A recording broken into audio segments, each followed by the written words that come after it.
Ladies and germs, hello, welcome, how are you? It is time for Atomic Radio Hour, episode 224. I am your host, Vince. This is Atomic Radio Hour, and this episode 224, is Great War Day 2022. How are you? You look fantastic. I hope you're doing well. Bless you. Was that a sneeze? Did you sneeze?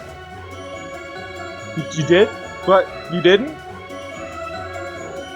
Welcome to the show. It's Great War Day. It's actually the day after Great War.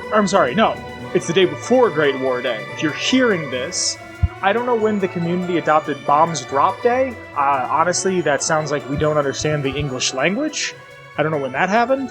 I've always referred to it as Great War Day because October 23rd, 2077... at 9:47 in the morning, the bombs, they fell. Kind of. It's New York and Pennsylvania were hit at 9:42, but everywhere else is pretty much 9:40. Whatever. Anyway, Happy Great War Day. That's what I'm going to keep calling it, because like I said before, Bombs Drop Day kind of sounds just like silly wording to me. Welcome to the show. As of right now, as of October 19th, 2022, in the year of our Lord, Bethesda has done very little in the way to celebrate this franchise that we love.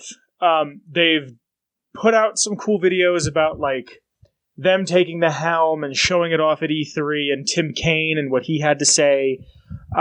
There's been that Dear Vault Boy series, which, as of today, I've only seen one of. I don't know if I missed an upload or not. I might have. Who knows? It's a cool idea. Here's my Vince complains about Fallout lore for a second thing. It's not bad. It's just, why would Vault-Tec be making videos post-war? I get it. They have to fit things in thematically, whatever. It's a cute story about someone falling in love because they played video games together, played 76 together. Great story. I would not be surprised if you are watching this on the 22nd or the 23rd. There may have been an announcement made. I would not be surprised if we get Fallout 1 and 2 on Switch. I would not be surprised if they announced some sort of a remake remaster. I think now would be the perfect time to do it. We will not be seeing Fallout 5 until 2028 at the earliest, 2035 at the latest.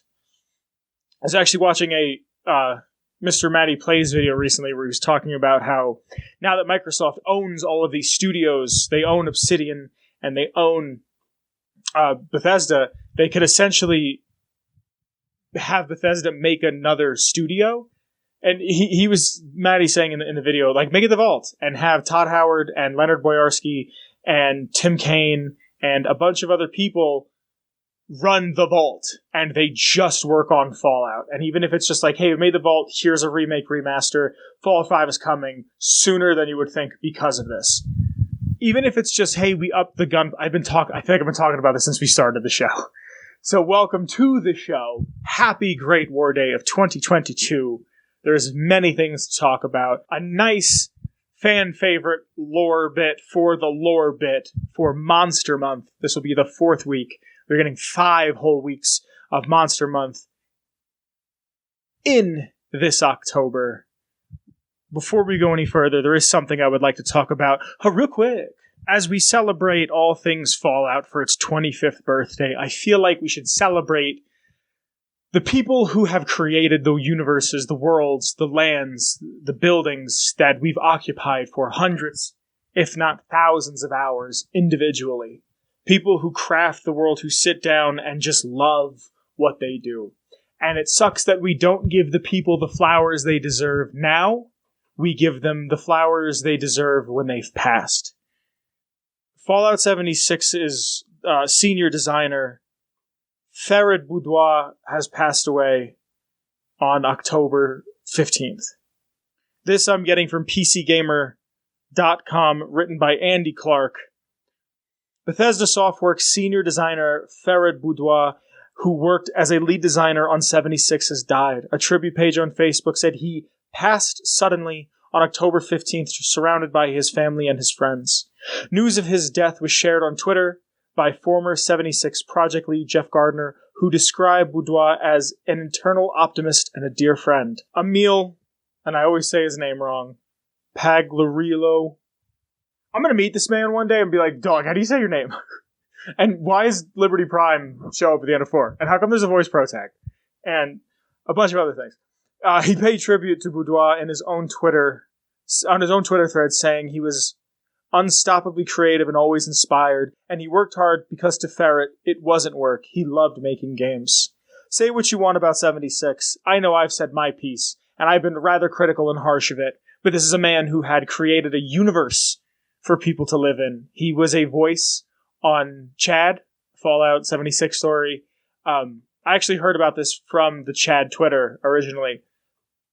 These are people that impact our lives in ways that we don't expect. Ways that you might have seen something in 76 if you were an active part of it. You might have seen something or felt something because of the way something was done in that game and shared it with your friends and your family and your loved ones.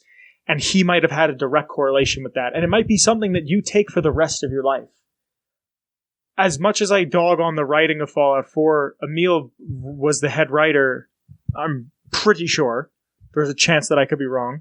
But I'm pretty sure he was head writer on both 3 and 4. And the way 3 made me feel, the way it continues to make me feel, spoiler to the next segment, but I'm going to be in D.C. this weekend when this comes out. And I will be seeing the landmarks that I've explored in 2008 and 9 and 10, 11, 12, 13, 14, fit to this day. And I will feel the way that I feel when I first booted the game up, when I continue to boot the game up. And as much as I'll dog on Fallout 4's writing, it's because of men like Emil and women. I mean, let's not just make it all about one type of person. It's all about the people who create these worlds that I feel something. And I don't know most of those people's names, but they've impacted my life in such a way to the point where this show exists. So once again, for Ferret Baudoin, this is the moment of silence. Like I said, I didn't want to spoil too much. Again, I kind of wish Bethesda would put some more stuff out. I have a feeling something big is going to happen. When this comes out, it's going to be the day before the meetup, and I think most people listen to this either the day after or during the week. In the Discord I'm in, some of the people it's the Fallout for Hope Discord that we're talking about the meetup, because what we're doing is essentially raising money for St. Jude's charity. St. Jude's Hospital, the Children's Hospital. Essentially what I've taken from it is some of the people that are running it said Bethesda was going to make some sort of announcement. They're involved in some way. I'm not entirely sure how. I wouldn't be surprised if they show up with party hats or masks. I'm not upset with that.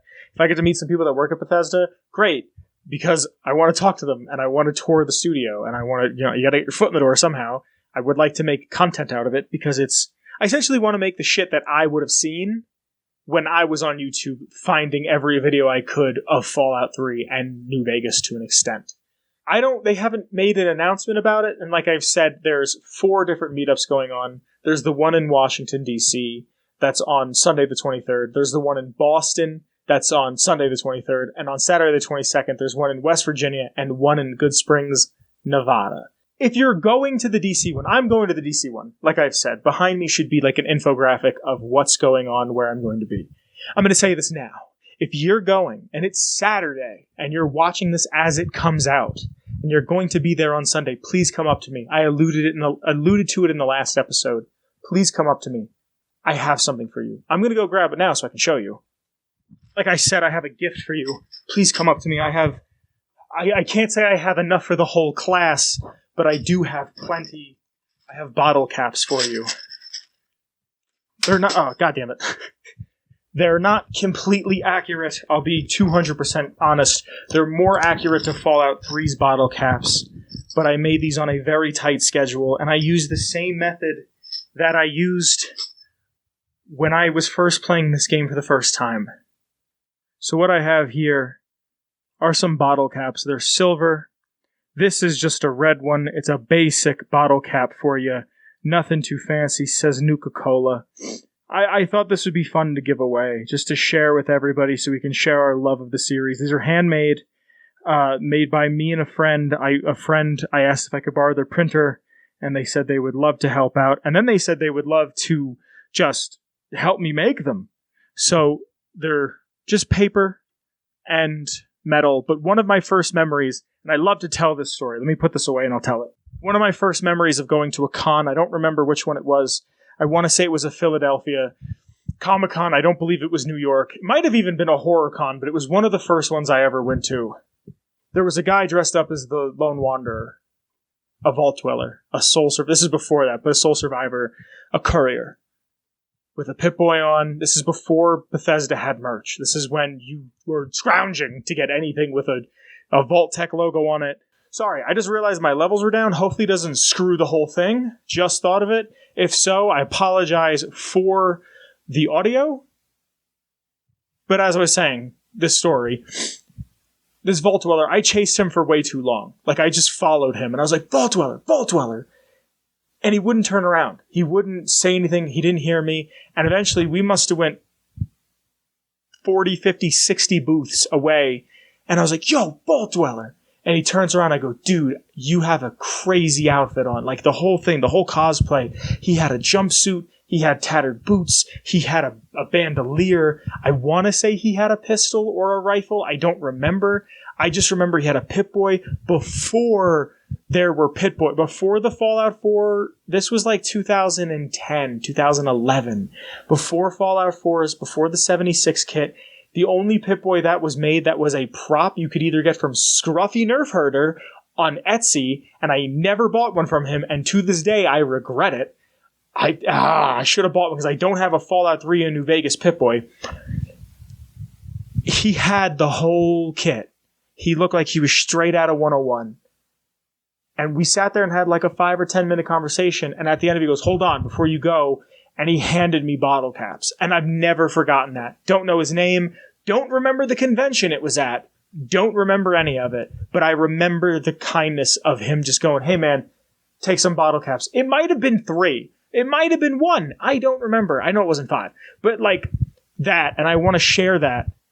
So I bought 500 bottle caps to do this with.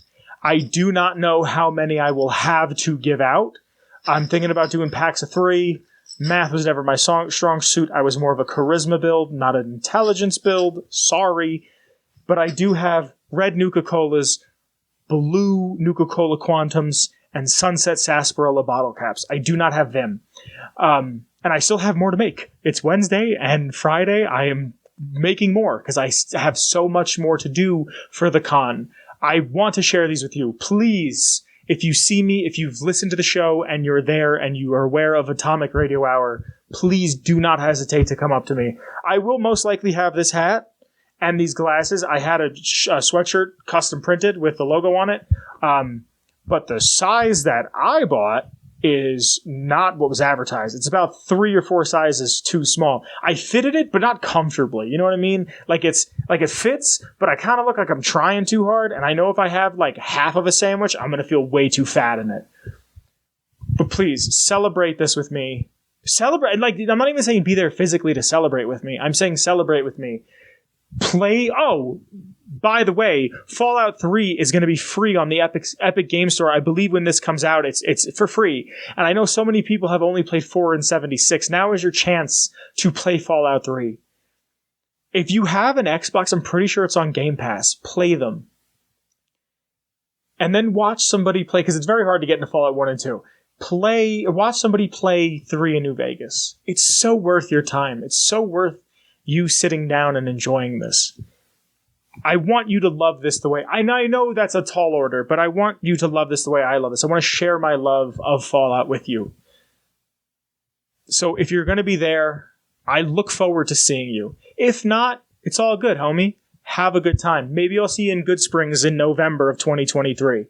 Maybe. I hope I do, but who knows? Time, she's a strange mistress. And with all that being said, I'd like to move on to the lore. Before I get to the lore, I have to thank the Patreon. Because of you guys, I can continue to do this. I recently had to pay the podcasting fee, as I like to call it. The website I use is called Castos, and they host me on Spotify, on Apple iTunes? I don't even know if iTunes is a thing anymore. Apple Music, their podcasting service. Anywhere you can download a podcast is because of Castos. And every year I have to pay a fee, and because of the contribution of the Patreon, I don't have to worry about it for another year. It was taken care of. I didn't have to pay any money out of my personal pocket, but the show's pocket, it came out of paid in full, no issues, no qualms, no queries, nada. And because of that, I thank you. So starting from the top, I have to thank the OG Noah. Thank you, Noah. After Noah, I have to thank Danny. Thank you, Danny. After Danny, it's Marcus. Thank you, Marcus. And last, but certainly not least, I have to thank TP. Thank you, TP. Because of you guys, like I said, the show continues. You are the proverbial coal that goes into the locomotive that is this program.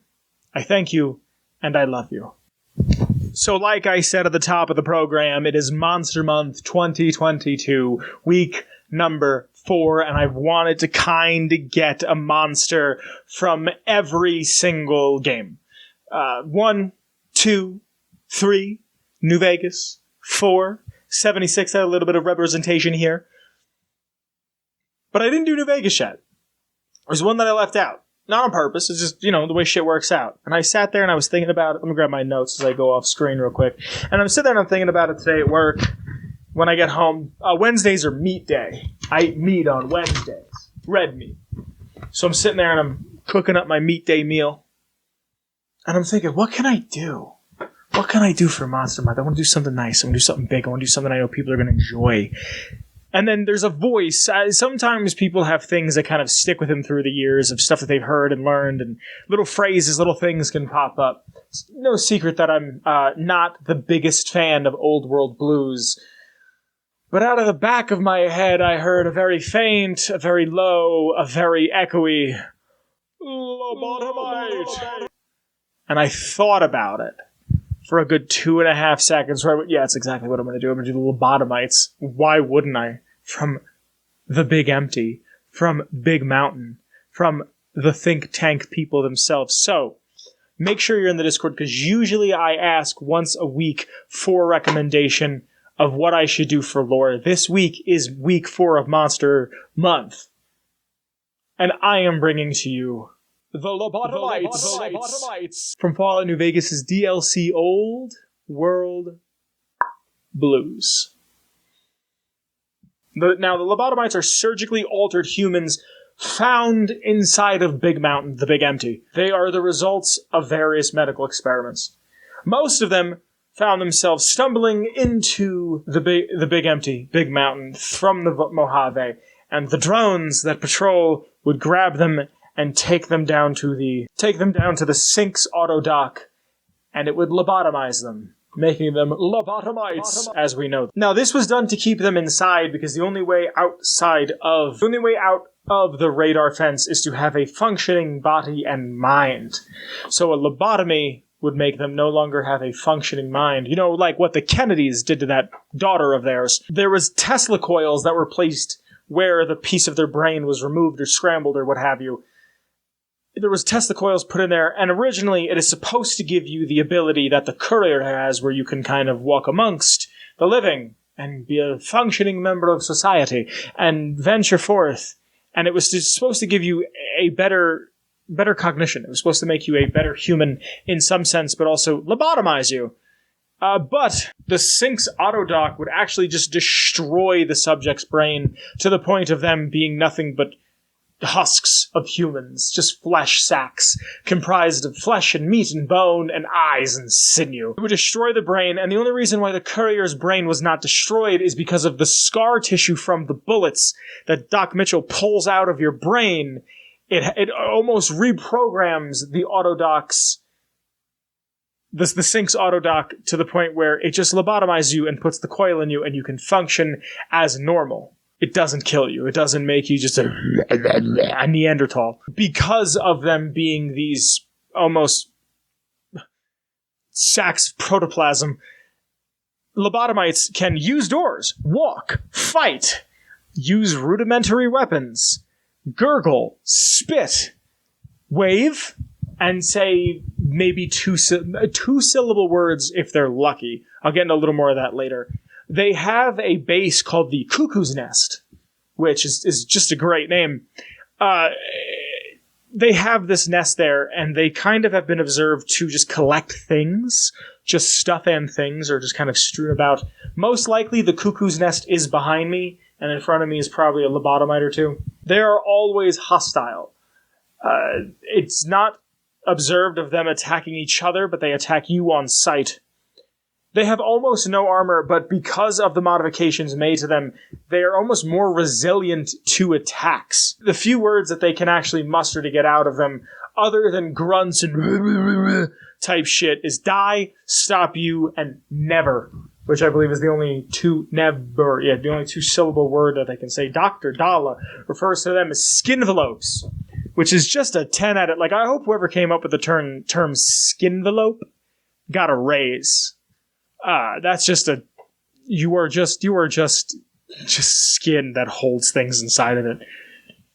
She observed that 43% of the time they will fight for dominance if left together or inject bodily fluids into one another, which makes me question, are they fighting or are they loving? If you know what I'm saying. The think tank uses them as pigs for experiments. Inside of the X8 research facility, the courier can splice them together with dogs and robots, just to further prove how much of pigs they really are. They have tattered hoods, respirators, these headphones, and these giant goggles. That's kind of just the background of what and who the lobotomites are. But I get all of my lore off of Fallout.fandom.com, the Fallout wiki, if you will. I get all of my lore off of the Fallout wiki, like I said. There's a few things I want to read verbatim to make sure I'm doing the due diligence and the justice that the lobotomites hold. Need. Require, even. Lobotomites wear lobotomized jumpsuits or patient gowns, which are very little protection against most damage. Lobotomites are armed with either a firearm or a melee weapon. They can carry more weapons at higher levels and pose a credible threat even to high-level players. Usually they attack in groups, but every now and again a Night Stalker can be found with them, which begs the question, do they have enough sentience to tame? Can they domesticate the wild? Just some quick notes for you. Lobotomites have black skin around their eyes, including their eyelids. If they die with their eyes shut, this can appear as though their eyes have been gouged out. They also have a unique lobotomized scar on their face. Lobotomites will spawn in great numbers at pre-designated locations after the completion of Old World Blues. The lobotomites make the same sound as Fallout New Vegas ghouls and a trog from Fallout 3. Some lobotomites equipped with melee weapons are completely silent. What is more scary than someone with the rage and strength of someone who can't form a proper sentence, but is also just with a sledgehammer? Fun. Even at the end of the game, to Dr. Klein, the courier is still referred to as a lobotomite when you have your brain returned to you. The only game where you can speak to your brain. Now, some behind the scenes, on screen somewhere, there should be a picture of lobotomites from Leonard Boyarsky from the original Fallout, from the 90s. Lobotomites appear in Fallout New Vegas' add-on Old World Blues. They also appear in the loading screen from Fallout, and they were planned to appear in Fallout 2, but they were in a cut encounter. Like I said, lobotomites were to appear in Fallout 2, but they were cut early on and appeared only in a Fallout loading screen. At one point in the game, the Chosen One was supposed to be ambushed by a group of these monsters, wherein Renegade Brotherhood soldiers come to the aid. A quote from Leonard Boyarsky on the forum, "No mutants allowed." Interesting story. Behind this image, Jason and I had originally done a first draft of the story of Fallout 2, and at one point the player was to be ambushed by lobotomized creatures, or lobotomites, where a Renegade Brotherhood soldier comes to his rescue. Get it? It's Fallout Tales number 2, and it's illustration of the scene from Fallout 2, of course. The story was changed after Fallout 1's release, but it seemed like a good idea at the time. Now, the real-life usage of a lobotomy involves crudely cutting the connections between the frontal lobe and the brain, the frontal lobe of the brain and the rest. Though very rarely used today, it was commonly used in the 1940s to the 50s to treat serious mental issues that otherwise require institution. Its effects often left the subject with debilitating mental defects when not in a permanent catatonic stage. Like I said, the Kennedys did this to their daughter. It's a fact. They put her in the basement. To the day my great-grandmother died, she would see the Kennedys on television go, they kept one of them in the basement every time, or they did something with her. She was there and then she wasn't. She was 23. She was about 80. In a home, surrounded by people she didn't know and people who didn't love her because her family lobotomized her. And that, my friends, is Monster Month, week number 4 of 2022, and that is lore. Hey guys, so I really wish Bethesda would have done a little bit more to celebrate Fallout 25. There's some current events that I could talk about, and I really, honestly, just don't feel the need to. Bayonetta 3, if you're a Bayonetta fan, I'm not. I've never played them. I'm not saying there's anything wrong with them. They don't seem like my kind of game. By Platinum, the woman who's been voicing Bayonetta in 1 and 2 and in Smash came out and said that Platinum has done her dirty. And then something came out where she was getting paid. She was going to be paid an astronomical amount, and she turned it down. I don't really feel like I have the gall. Maybe not the right word. But the right to really speak on a game that I know nothing about, or a situation I know nothing about, and an industry I'm not involved in. I hope you guys are having fun.